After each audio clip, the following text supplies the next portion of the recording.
so they come out with the first shoe, and the day he wears it the first time, the NBA bans the shoe. I know. Because of the color.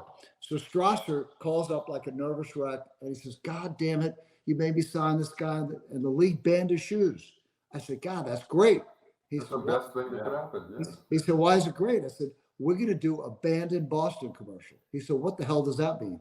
I said, "You're going to come out with a commercial that says these shoes are so amazing that the NBA will let Michael wear them." And they did. They had that famous commercial where they panned down his body and, said on October 15th, whatever, the NBA, Nike came out with a revolutionary shoe and the NBA banned it. But fortunately, they can't ban you for wearing it. So the Air Jordan relationship is unquestionably the most successful corporate relationship any athlete has had in history with any company. It's approaching $6 billion, something I'm very proud of. I'm very proud that I was able to do that for Michael. He deserves it. I think he's the greatest player of all time. He's been a great client. He's been a great friend, incredibly loyal. And whatever he has, he's earned, Kermit. No one's given him anything. The guy's worked really hard. So how is it when you think about it? Like, are you really surprised all these years later that there's still such a frenzy for the Air Jordan line? Oh my goodness. No, I think there are a number of reasons for that. The main one obviously is Michael's incredible popularity around the world.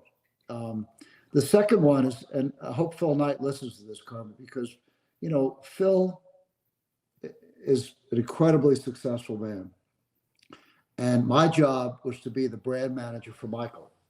I didn't work for Nike. I worked for Michael, and we didn't always agree on strategy.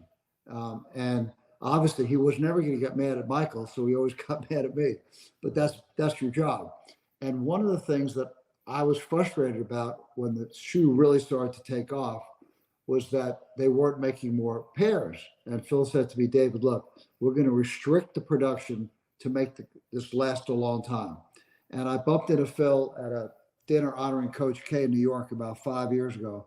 And I went up to him and said, "Phil, you got to call them at both ends. You were 100% right. You made the right decision by restricting the sales because it's what your owner in Portland, Kermit, Larry Weinberg, used to call a philosophy of scarcity. You make something scarce, people want it more."